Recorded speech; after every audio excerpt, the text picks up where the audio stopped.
Pernah dengar aturan sederhana ini? Jangan menyebut nama di tempat yang tidak mengenalmu. Karena ada tempat yang tidak butuh tubuhmu, cukup namamu saja. Dan sekali kau dipanggil, yang pulang belum tentu kamu. Tidak semua desa tercatat di peta, dan tidak semua tempat ingin ditemukan. Aku tidak berniat masuk ke sana. Aku tidak mencari hal mistis. Aku hanya ingin pulang sebelum malam. Tapi ada satu kesalahan kecil yang kulakukan hari itu. Kesalahan yang tampak sepele, namun mengubah segalanya. Aku menyebut namaku sendiri, di tempat yang seharusnya tidak punya nama. Awalnya, tidak ada yang aneh. Jalan masih ada, pohon masih berdiri, langit masih berwarna senja, sampai aku sadar satu hal. Tidak ada satupun suara yang menjawab. Bukan karena sepi, tapi karena, sepertinya ada sesuatu yang sedang mendengarkan. Dan sejak saat itu, setiap langkahku selalu diikuti oleh bayangan yang tiba sedikit lebih dulu dariku. Tidak semua desa tercatat di peta, dan tidak semua yang hidup benar-benar manusia. Aku menemukan desa itu secara tidak sengaja. Awalnya hanya perjalanan biasa. Aku, Raka, seorang konten kreator kecil, sedang mencari lokasi sunyi untuk merekam video dokumenter tentang desa terpencil. Seorang teman merekomendasikan wilayah perbukitan di ujung barat kabupaten. Katanya, sinyal lemah, jalannya rusak, tapi suasananya masih asli. Aku berangkat sore hari, terlalu percaya diri, terlalu meremehkan. Saat matahari mulai turun, Google Maps tiba-tiba berhenti. Layar ponselku gelap, lalu menyala kembali, tapi jalur biru menghilang. Yang tersisa hanya jalan tanah memanjang ke dalam hutan. Aku berniat putar balik, namun anehnya, setiap kali aku berbalik, jalan yang kulewati seperti berubah. Pohon-pohon tampak sama, tapi tidak persis sama. Seolah aku berjalan di lingkaran yang dibuat sangat rapi. Sampai akhirnya, aku melihat gapura kayu tua. Tidak ada tulisan, tidak ada nama desa, hanya ukiran aneh seperti simbol mata, tapi bagian tengahnya dicoret kasar. Begitu aku melewati gapura itu, udara berubah. Lebih dingin, lebih berat, dan sunyi yang tidak wajar. Tidak ada suara burung, tidak ada serangga, bahkan angin pun seolah lupa cara bergerak. Di kejauhan, aku melihat rumah-rumah kayu. Lampu minyak menyala temaram. Desa itu berpenghuni. Aku parkir motor dan melangkah masuk. Seorang lelaki tua duduk di depan rumah pertama. Wajahnya keriput, matanya hitam pekat tanpa pantulan cahaya. Dia tersenyum, tapi senyumnya tidak sampai ke mata. "Pendatang?" tanyanya pelan. Aku mengangguk. Dia berdiri perlahan, lalu berkata dengan suara hampir berbisik. "Ingat satu hal, jangan pernah menyebut nama siapapun di desa ini setelah matahari terbenam." Aku tertawa kecil, mengira itu hanya adat atau lelucon desa. Kesalahan pertama, saat malam tiba, aku menginap di rumah seorang janda bernama. Aku hampir menyebut namanya, tapi lidahku tiba-tiba keluh. Seperti ada yang menekan tenggorokanku dari dalam. Malam itu, saat jam menunjukkan pukul 12:01, aku terbangun karena suara langkah kaki. Bukan satu, bukan dua, tapi banyak, berjalan mengelilingi rumah. Di dinding kayu, terdengar suara garukan kuku. Dan dari luar, seseorang memanggil pelan. "Raka." Aku belum pernah memperkenalkan namaku pada siapapun. Malam itu aku sadar, desa ini tahu namaku, dan sesuatu ingin aku menyebut namanya kembali. Aku tidak berani menjawab panggilan itu. Tubuhku kaku di atas tikar tipis. Nafasku tertahan. Suara di luar terus mengulang namaku, pelan, berirama, seperti anak kecil yang sedang bermain petak umpet. "Raka, Raka." Langkah kaki berhenti tepat di depan pintu. Kayu pintu berderit pelan, bukan dibuka, tapi ditekan dari luar, seolah ada banyak tangan yang menempel bersamaan. Aku menutup mata, dan saat itulah aku menyadari sesuatu yang jauh lebih mengerikan. Tidak ada suara napas selain nafasku sendiri. Padahal langkah kaki tadi, jelas lebih dari 10. Beberapa menit berlalu, atau mungkin lebih lama, aku tidak tahu. Jam tanganku mati, ponselku tidak menyala, waktu seperti ikut berhenti di desa ini. Saat aku berani membuka mata kembali, suara itu sudah hilang. Pagi datang tanpa fajar. Langit di desa ini tidak pernah benar-benar terang. Cahaya matahari tampak pucat, seperti tertutup kain abu-abu. Aku keluar rumah perlahan. Orang-orang desa sudah beraktivitas. Terlalu cepat. Beberapa perempuan menyapu halaman dengan wajah kosong. Anak-anak duduk berjejer di depan rumah, menatap tanah tanpa bermain. Para lelaki berjalan mondar-mandir membawa keranjang kosong. Tak satu pun terlihat mengantuk. Tak satu pun menguap. Mata mereka terbuka lebar, terlalu lebar. Aku mencoba menyapa seorang ibu yang lewat. Bu, ia berhenti, menoleh. Tatapannya menusuk, dingin, lalu ia menggeleng pelan. Jangan panggil, katanya singkat. Aku terdiam. Seorang anak kecil mendekat. Usianya sekitar 7 tahun. Bajunya kotor, matanya hitam legam tanpa putih. Dia menatapku dari bawah. Kakak hampir diambil semalam, katanya datar. Diambil siapa? Tanyaku refleks. Anak itu tersenyum. Senyum yang salah, yang namanya tidak boleh disebut. Aku mundur selangkah. Saat itu aku baru sadar, tidak ada satupun orang di desa ini yang saling memanggil nama. Tidak ada teriakan, tidak ada sapaan akrab. Semua komunikasi pendek, kaku, seperlunya saja. Aku kembali ke rumah tempatku menginap. Janda itu sedang duduk menghadap dinding, punggungnya kaku. Kemarin malam, ucapku ragu. Ia mengangkat tangannya, memotong ucapanku. Kalau kau masih ingin pulang, katanya pelan. Jangan pernah bertanya tentang mereka. Dan jangan pernah menjawab kalau namamu dipanggil. Siapa mereka? Bisikku. Ia terdiam lama, lalu pelan-pelan menoleh. Wajahnya pucat, matanya berkaca-kaca. Mereka adalah orang-orang yang pernah dipanggil kembali oleh namanya. Tiba-tiba terdengar suara gong dari tengah desa. Bukan suara keras, tapi cukup membuat dadaku sesak. 1 kali, lalu 2, lalu 3. Wajah perempuan itu berubah panik. Masuk kamar, katanya cepat. Sekarang, aku belum sempat bertanya ketika semua orang di desa berhenti bergerak bersamaan. Serempak, mereka menoleh ke arah yang sama. Ke arah rumah tempatku berdiri. Dan untuk pertama kalinya, aku melihat mereka tersenyum bersamaan. Di antara senyum mereka, aku melihat satu wajah yang sangat kukenal.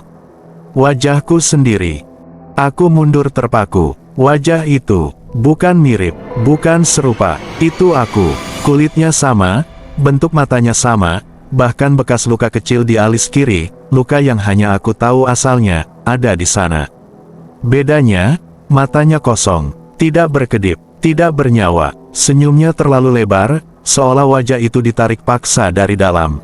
Aku menjerit, namun tidak ada suara yang keluar dari mulutku. Semua orang di desa bergerak bersamaan. Langkah mereka pelan, teratur, seperti irama upacara. Tidak ada yang berlari, tidak ada yang berbicara. Aku berbalik dan masuk ke kamar, mengunci pintu, menahan napas. Di balik dinding kayu, suara langkah makin dekat. Satu persatu berhenti tepat di depan rumah. Lalu, sunyi. Sunyi yang lebih menakutkan dari keributan apapun. Perempuan pemilik rumah berdiri di sudut kamar, tubuhnya gemetar. Ia memeluk lututnya, berulang kali menggumamkan sesuatu tanpa suara. Aku mendekat. Apa yang terjadi? Bisikku. Ia menggeleng keras. Itu bayanganmu, katanya lirih. Kalau dia sudah lebih dulu sampai, kau tidak punya banyak waktu. Apa maksudnya? Ia menatapku dengan mata merah. Di desa ini, setiap orang yang masuk, akan dibuatkan bayangan pengganti. Bayangan itu tidak datang dari cahaya, tapi dari nama. Aku tidak mengerti. Ia menarik papan lantai di bawah tikar. Di sana ada lubang kecil, cukup untuk satu buku tua yang terbungkus kain hitam. Baca pelan-pelan, katanya. Jangan bersuara. Aku membuka buku itu. Tulisan di dalamnya bukan aksara biasa. Campuran huruf Jawa kuno, simbol, dan coretan kasar seperti ditulis orang yang tangannya gemetar. Aku hanya memahami beberapa kalimat. Nama adalah pintu. Yang dipanggil akan datang. Yang datang ingin menggantikan. Tiba-tiba terdengar ketukan dari pintu depan. Pelan, teratur, bukan seperti mengetuk, tapi seperti menghitung. Perempuan itu menutup mulutnya dengan tangan, air matanya jatuh tanpa suara. Dari luar terdengar suara yang sangat kukenal. Buka pintunya, itu suaraku. Nada bicara sama, cara berhentinya sama. Aku kedinginan, suara itu melanjutkan. Buka saja sedikit, tanganku gemetar. Jangan, bisik perempuan itu. Kalau kau menjawab, dia akan masuk. Ketukan berhenti, lalu terdengar suara gesekan di dinding. Seperti kuku yang menyeret kayu. Berputar mengelilingi rumah. Dan kemudian, ia berbicara lagi. Kau lupa, Rak, kalau kita satu nama. Aku menutup telinga. Tiba-tiba rumah itu berguncang pelan. Bukan seperti gempa, tapi seperti ada sesuatu yang mencoba masuk dari bawah lantai. Papan kayu berderit. Tanah di bawah rumah bergerak. Dari lubang lantai, terdengar bisikan lain. Lebih banyak, lebih cepat. Bukan hanya satu suara. Panggil kami, sebut nama kami. Kami pulang. Aku jatuh terduduk. Perempuan itu akhirnya berbicara lagi, dengan suara yang hampir putus. Dulu desa ini punya nama, katanya. Dan semua orang hidup normal. Tapi suatu malam, mereka melakukan ritual untuk memanggil yang telah mati, dengan menyebut nama. Yang datang, bukan arwah.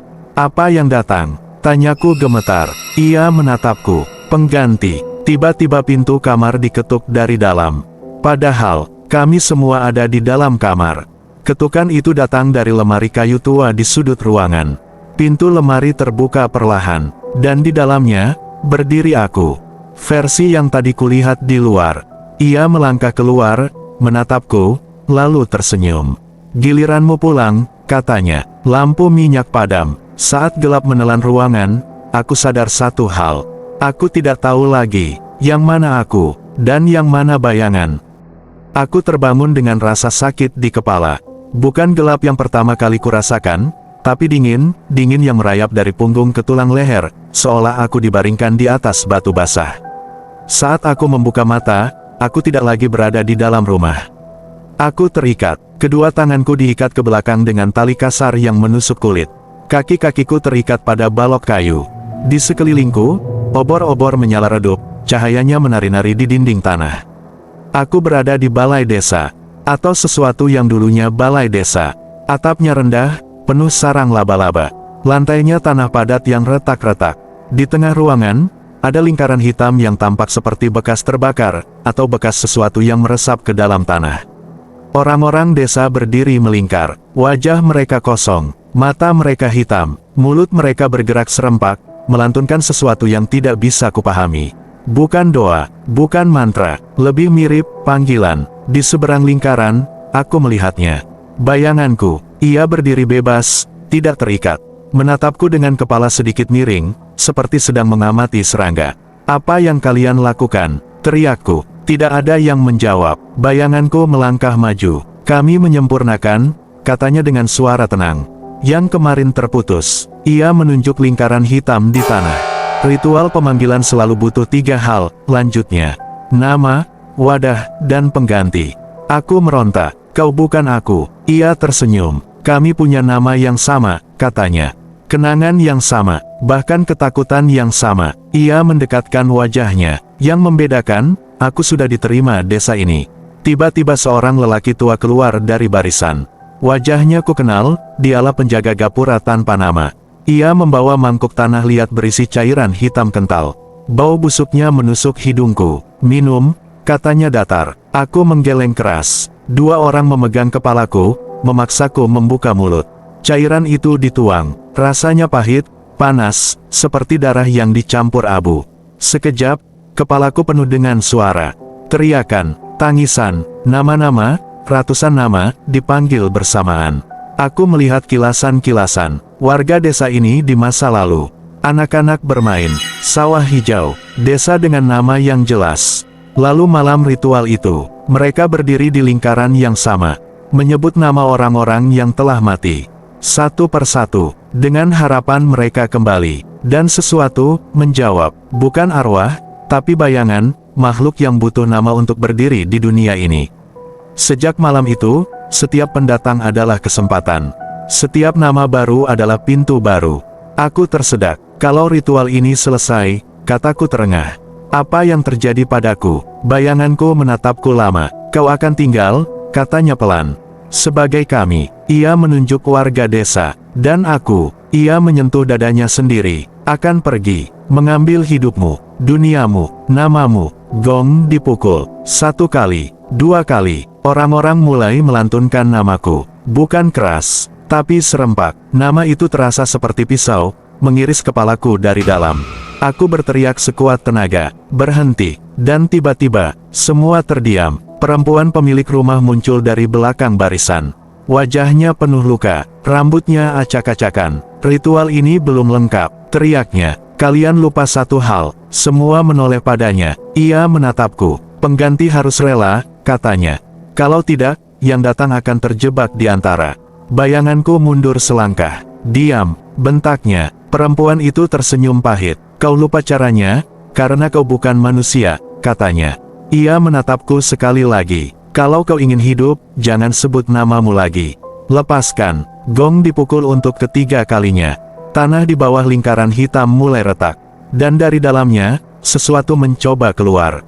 Saat tanah terbuka dan kegelapan menyembur naik, aku sadar.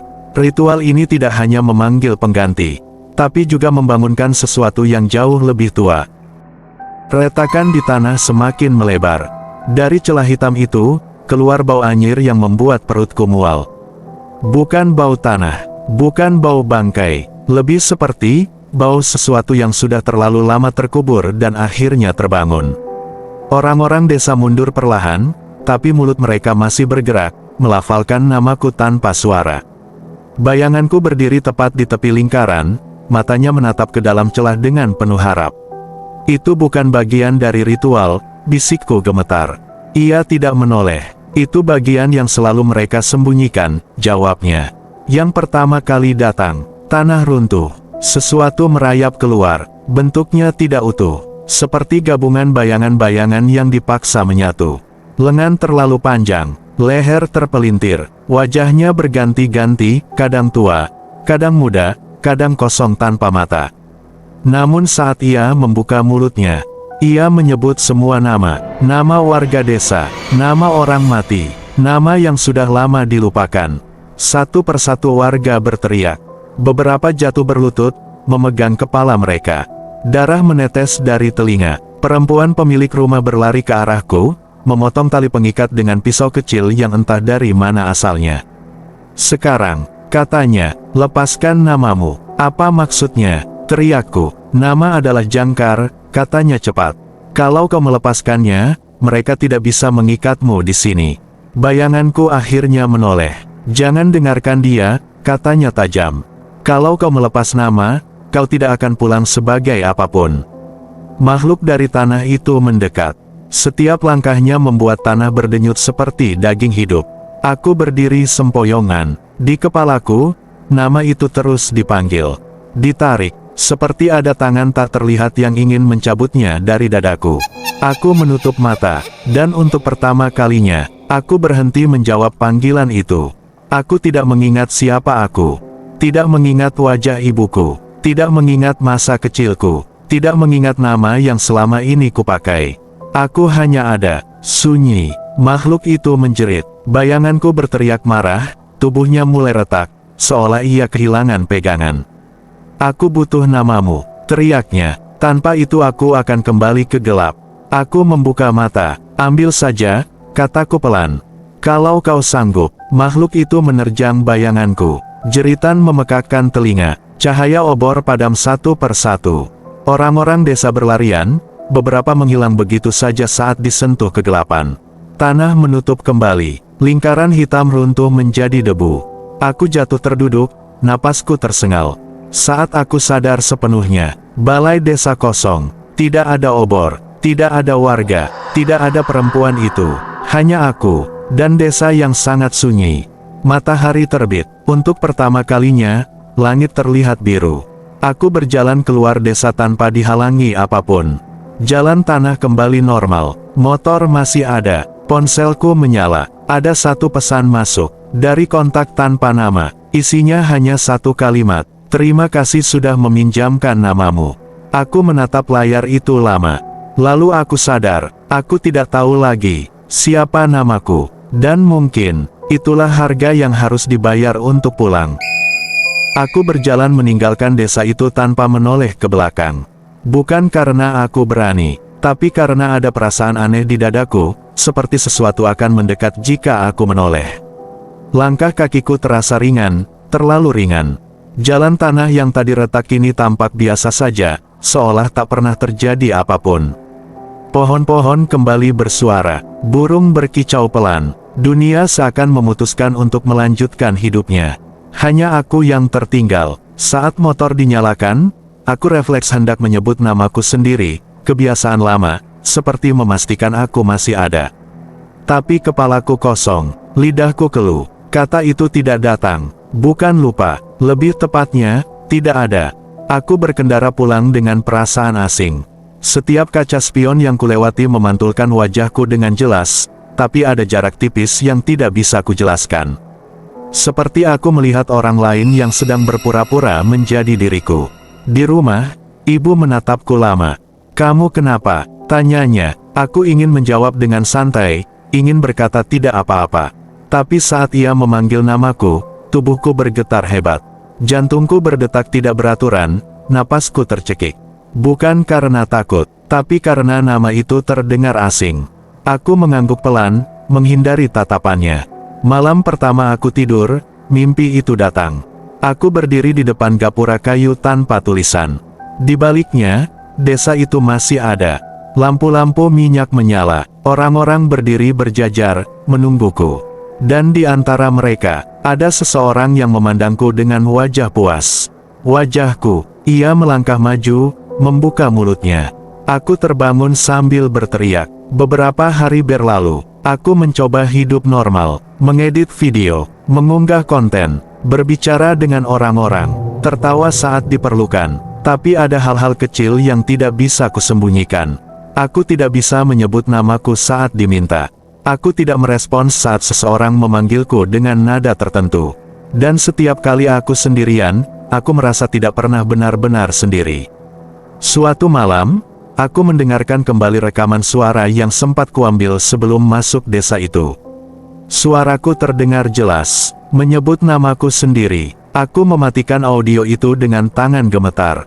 Dadaku sesak, kepalaku pening. Seperti ada sesuatu yang mencoba membuka pintu dari dalam.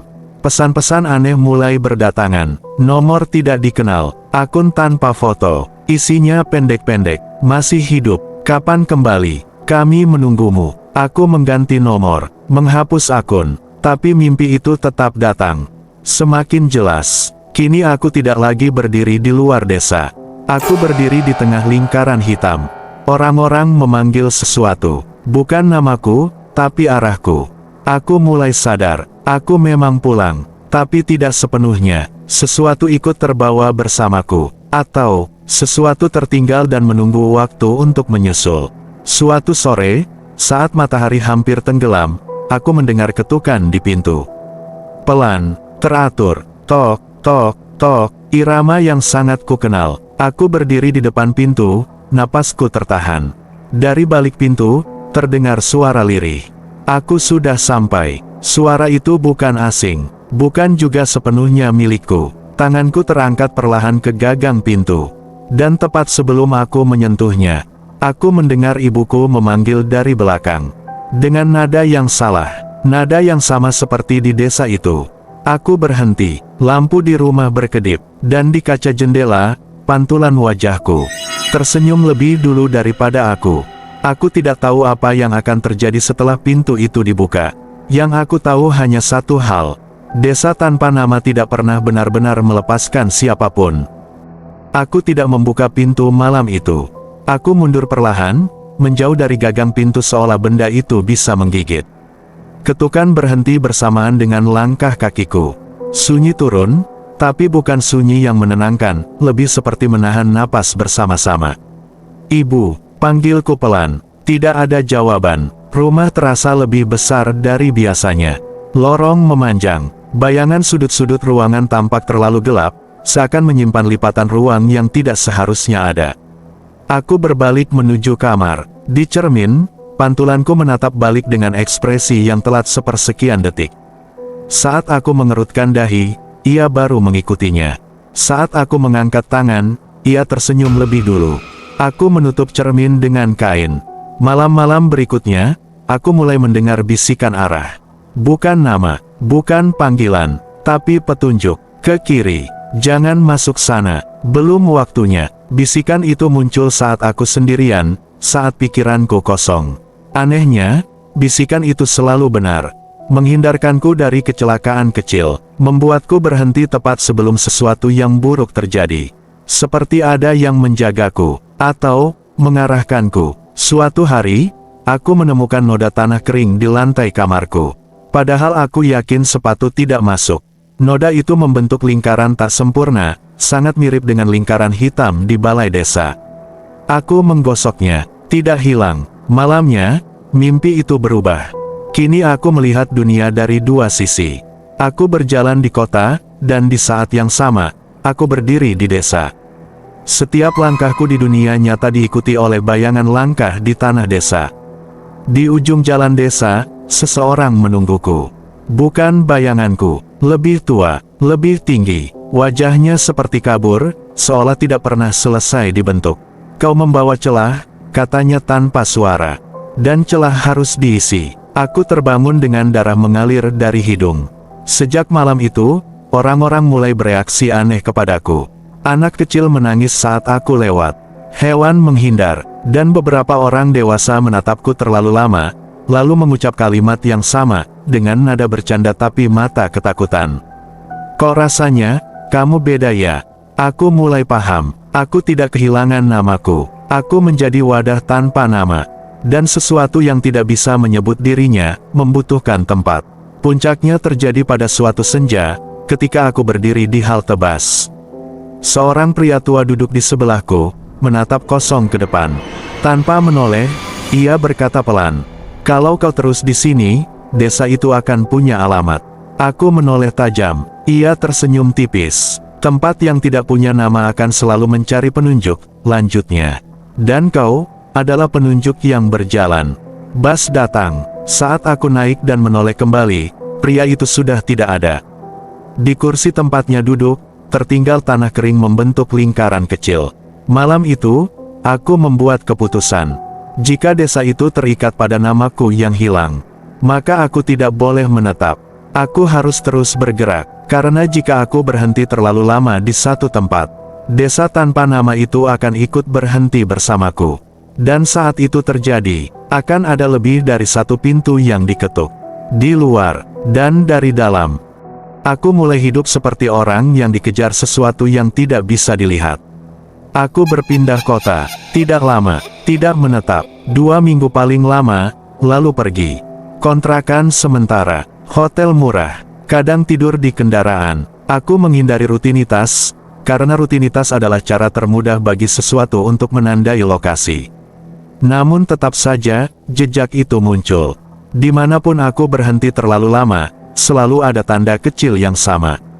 Tanah kering di sudut ruangan, lingkaran samar di lantai kamar mandi, atau bau anyir yang hanya muncul setelah tengah malam.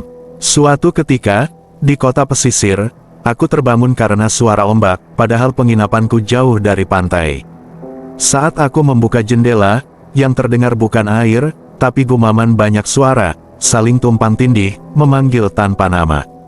Aku menutup jendela. Gumaman itu berpindah ke belakang pintu.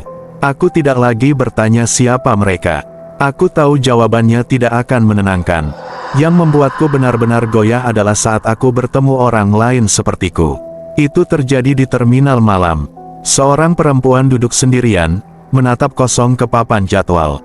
Wajahnya pucat, matanya cekung, dan di bawah kakinya, aku melihat lingkaran tanah kering yang sudah mulai terhapus oleh langkah orang.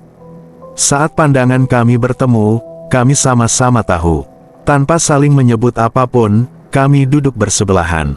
"Kamu juga tidak bisa pulang," katanya pelan. Aku mengangguk. "Sudah berapa lama?" tanyaku. "Tidak tahu," jawabnya. "Sejak namaku berhenti terasa milikku." Kami terdiam lama. Ia bercerita tanpa detail, dan aku mengerti tanpa perlu penjelasan. Desa yang tidak tercatat, aturan tentang nama, bayangan yang lebih cepat sampai. "Kalau kita berkumpul," katanya ragu, Apa yang terjadi? Aku teringat ucapan pria tua di halte. Desa itu akan punya alamat. Aku rasa, kita tidak boleh dekat, kataku jujur.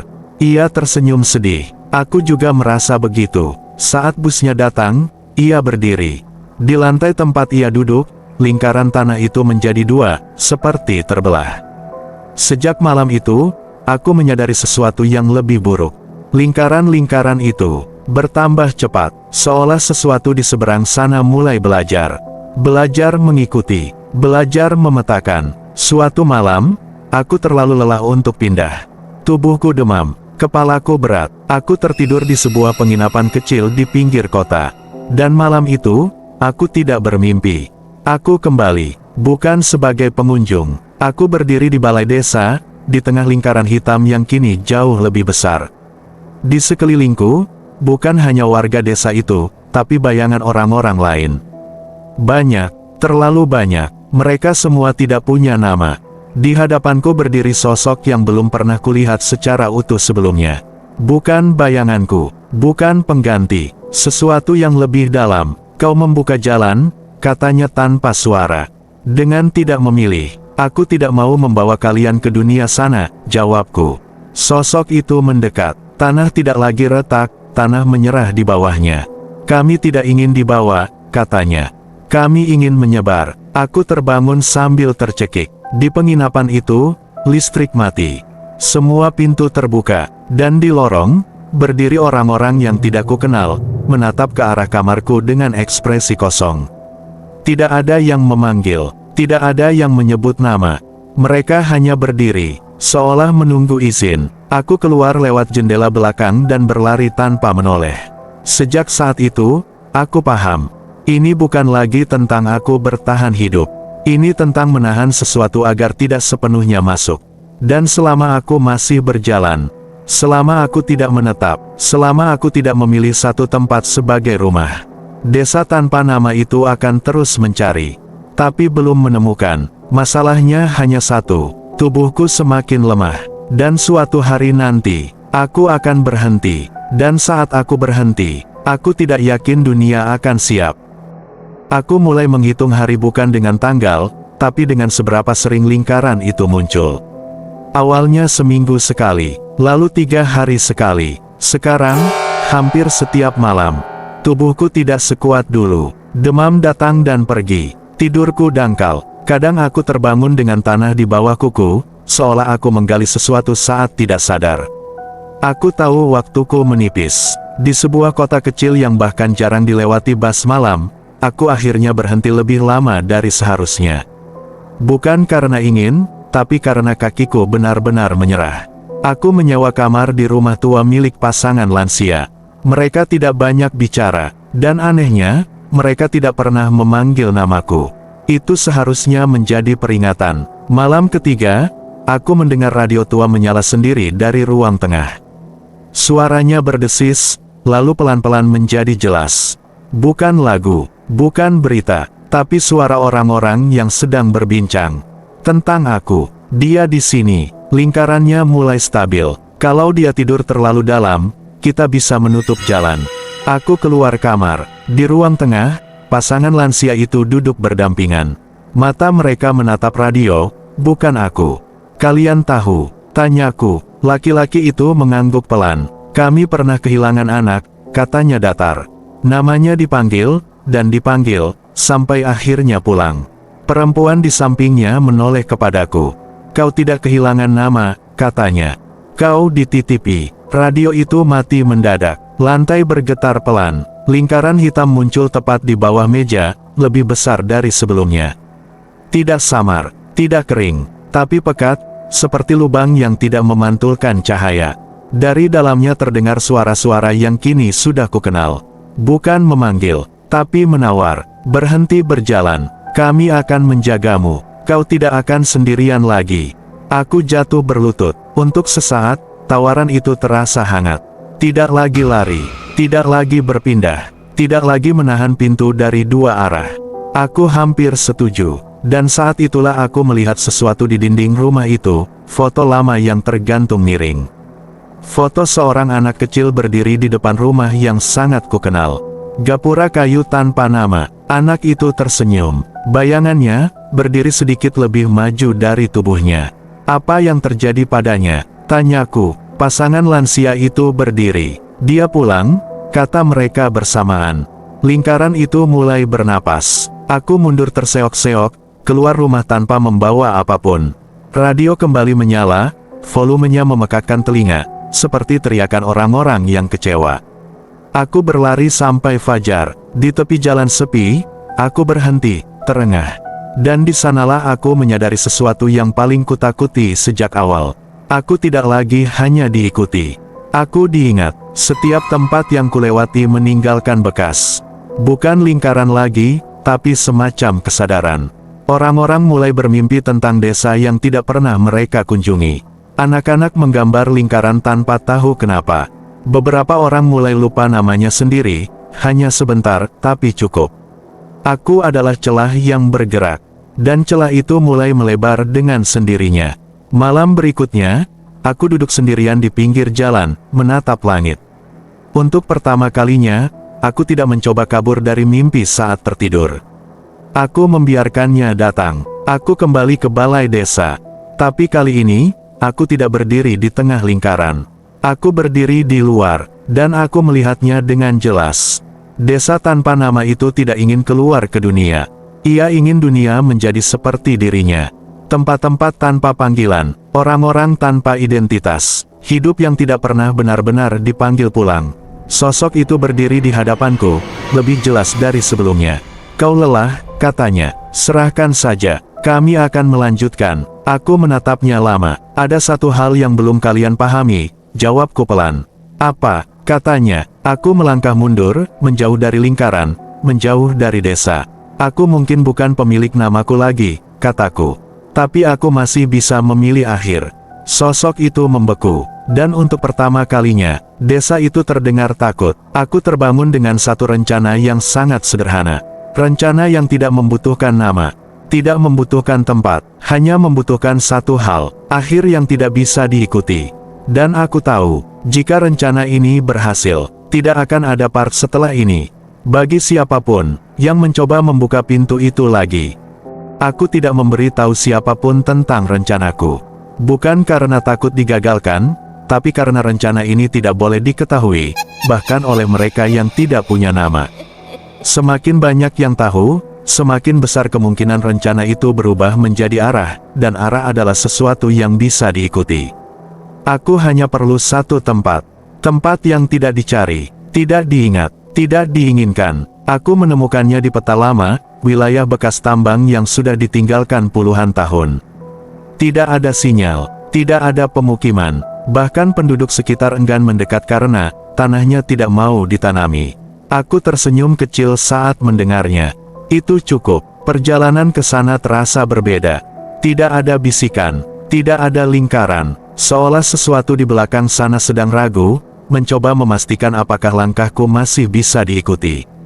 Malam pertama di lokasi itu, aku tidur di bangunan beton retak yang setengah runtuh. Tidak ada mimpi, tidak ada desa, tidak ada balai, sunyi yang jujur. Malam kedua, mereka mulai menyadari. Udara menjadi berat, tanah di luar bangunan menghitam membentuk lingkaran-lingkaran kecil yang tidak stabil, muncul, lalu runtuh sendiri. Seperti percobaan gagal, aku duduk di lantai, punggung bersandar ke dinding, menunggu. Akhir yang tidak bisa diikuti, gumamku pelan. Malam ketiga, mereka datang tanpa wujud. Bukan sosok, bukan bayangan, hanya tekanan. Seperti berdiri di tengah kerumunan yang tidak terlihat, tapi kau tahu mereka ada karena dadamu terasa sempit. Kau ingin menghilang, suara itu muncul di kepalaku. Bukan itu tujuanmu. Tujuanku bukan menghilang, jawabku dalam hati. Tujuanku berhenti menjadi jalan. Tanah bergetar, lingkaran besar terbentuk di luar bangunan, jauh lebih sempurna dari sebelumnya. Desa itu mencoba menambatkan diriku ke tempat ini, menciptakan alamat. Aku berdiri, dan untuk pertama kalinya sejak semua ini dimulai, aku menyebut sesuatu dengan sadar. Bukan namaku, bukan nama mereka, aku menyebut akhir, bukan sebagai kata, bukan sebagai doa, tapi sebagai keputusan. Aku melangkah ke tengah lingkaran. Rasa dingin menembus tulang, tekanan di kepalaku memuncak. Kilasan desa, orang-orang tanpa nama, bayangan-bayangan yang tertinggal, semuanya muncul bersamaan. Kau tidak akan kembali, suara itu mendesak. Aku tahu, jawabku, tidak akan ada yang menceritakanmu, katanya lagi. Itu juga aku tahu. Lingkaran itu mulai runtuh dari tepinya, seperti gambar yang dihapus dari kertas basah. Aku tidak menutup mata, aku tidak berteriak, aku hanya berhenti bergerak, bukan tubuhku, tapi peranku. Tidak menjadi pintu, tidak menjadi penunjuk, tidak menjadi wadah. Dan di saat itulah, desa tanpa nama kehilangan satu-satunya hal yang membuatnya bisa bergerak. Arah, tekanan itu lenyap seketika, lingkaran mengering, lalu berubah menjadi debu biasa. Angin malam meniupnya pergi tanpa sisa. Aku terjatuh berlutut, napasku tersengal, tapi ringan. Pagi datang, langit cerah, tanah biasa, tidak ada tanda apapun. Dan untuk pertama kalinya setelah sekian lama, aku merasa benar-benar sendirian. Aku tidak tahu berapa lama aku duduk di sana. Saat aku akhirnya bangkit dan berjalan menjauh, langkahku terasa final. Bukan karena aku menghilang, tapi karena tidak ada lagi yang mengikuti. Di dunia lain, mungkin seseorang akan bermimpi aneh malam ini, tentang desa yang hampir diingat, tapi gagal. Anak-anak mungkin berhenti menggambar lingkaran tanpa tahu kenapa. Dan suatu hari nanti, akan ada orang yang mendengar cerita ini. Dan merasa tidak nyaman, tanpa tahu alasannya. Itu cukup, karena selama cerita ini tidak memanggil siapapun. Selama tidak ada nama yang disebut dengan niat memanggil kembali. Desa itu akan tetap menjadi tempat yang hampir ada. Dan aku hanya seseorang yang memilih berhenti di titik yang tidak bisa dilewati. Aku salah. Aku benar-benar mengira semuanya sudah selesai. Hari itu terasa terlalu normal, dan sekarang aku tahu, itulah tanda paling berbahaya. Aku berjalan di kota kecil yang tidak kukenal, membeli air minum, duduk di bangku taman. Orang-orang lalu lalang, tertawa, berbicara, memanggil satu sama lain dengan nama mereka masing-masing. Setiap nama terdengar seperti paku yang dipukul pelan ke kepalaku. Bukan sakit, bukan takut, tapi ditarik. Saat itulah aku menyadari, aku memang berhenti menjadi jalan, tapi aku masih menjadi saksi. Dan saksi, selalu dibutuhkan di akhir. Langit berubah lebih cepat dari seharusnya. Siang turun menjadi senja hanya dalam hitungan menit. Angin berhenti. Suara kota seperti diputar pelan lalu dimatikan. Orang-orang membeku, tidak jatuh, tidak mati, hanya berhenti, dengan ekspresi setengah selesai, mulut terbuka, langkah terangkat, mata berkedip setengah. Lingkaran pertama muncul di bawah kakiku. Bukan tanah kering, aspal itu retak dari dalam, membentuk pola yang sangat kukenal. Lingkaran sempurna, lebih besar dari semua yang pernah kulihat. Lalu lingkaran kedua, ketiga, keempat, seluruh taman berubah menjadi peta desa tanpa nama. Dan mereka muncul, bukan bayangan, bukan pengganti, semua yang pernah kutemui sejak awal. Penjaga gapura, perempuan pemilik rumah, anak kecil bermata hitam, perempuan di terminal, pasangan lansia, mereka berdiri di sekelilingku, tapi wajah mereka kosong. Seolah sesuatu telah mengambil apapun yang tersisa dari mereka.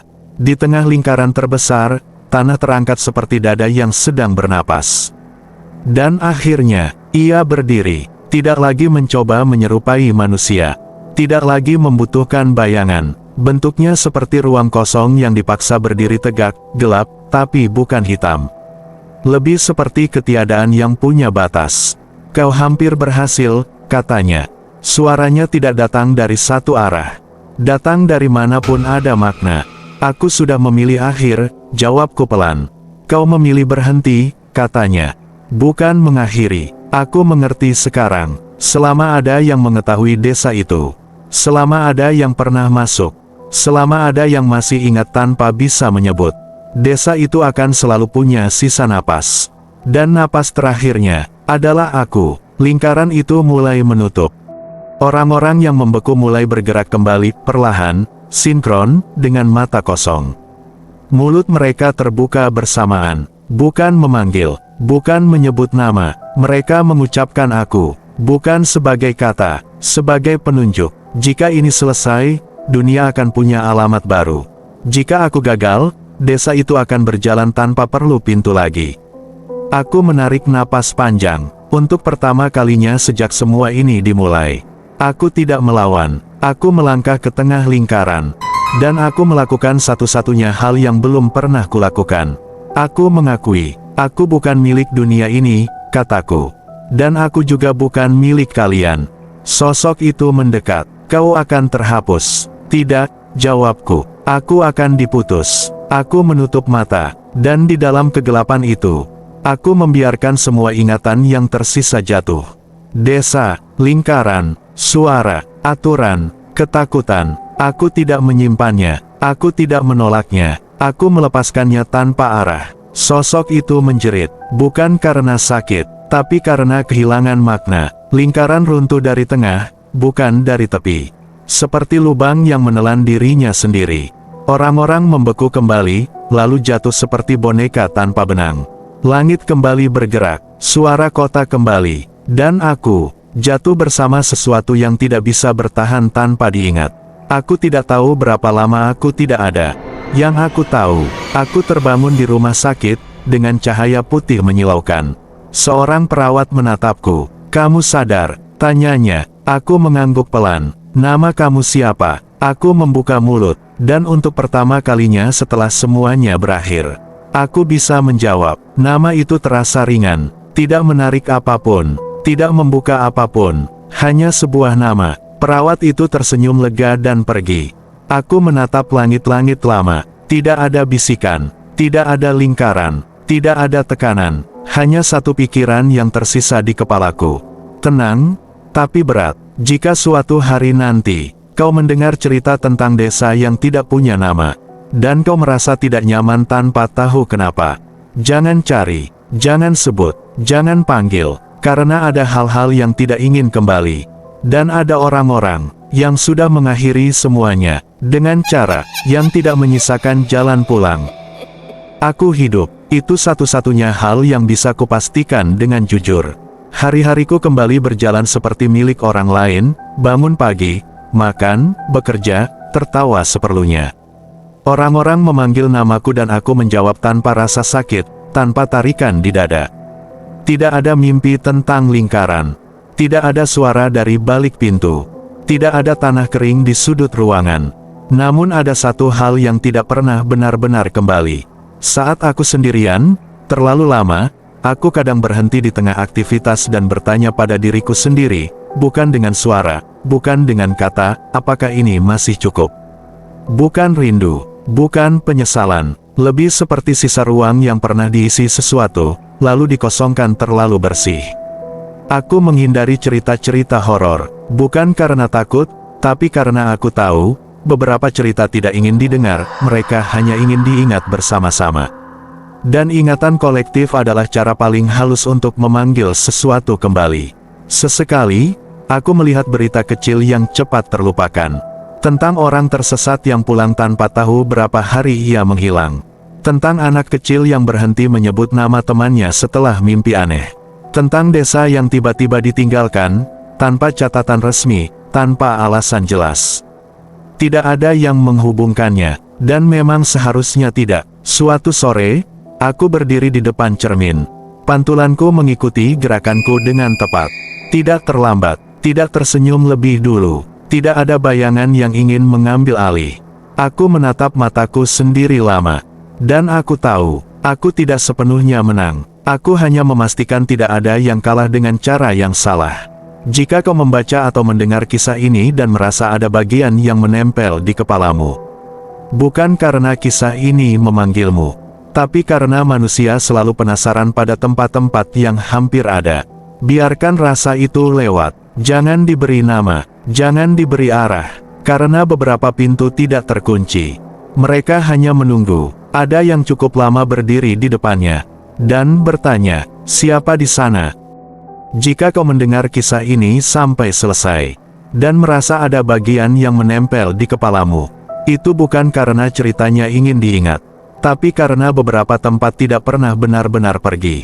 Mereka hanya menunggu, bukan menunggu orang datang, tapi menunggu orang berhenti pergi. Jika suatu malam kau berada di jalan yang terasa terlalu sunyi, dan tiba-tiba kau ingin menyebut namamu sendiri, jangan lakukan, karena ada tempat yang tidak membutuhkan wajahmu, tidak membutuhkan tubuhmu, cukup nama untuk membuka pintu. Dan bila suatu hari kau mendengar ketukan pelan, teratur, seperti menghitung, ingat satu hal saja, tidak semua yang memanggilmu ingin kau pulang sebagai dirimu sendiri. Cerita ini berakhir di sini, tapi beberapa pintu tidak pernah benar-benar tertutup. Selamat malam.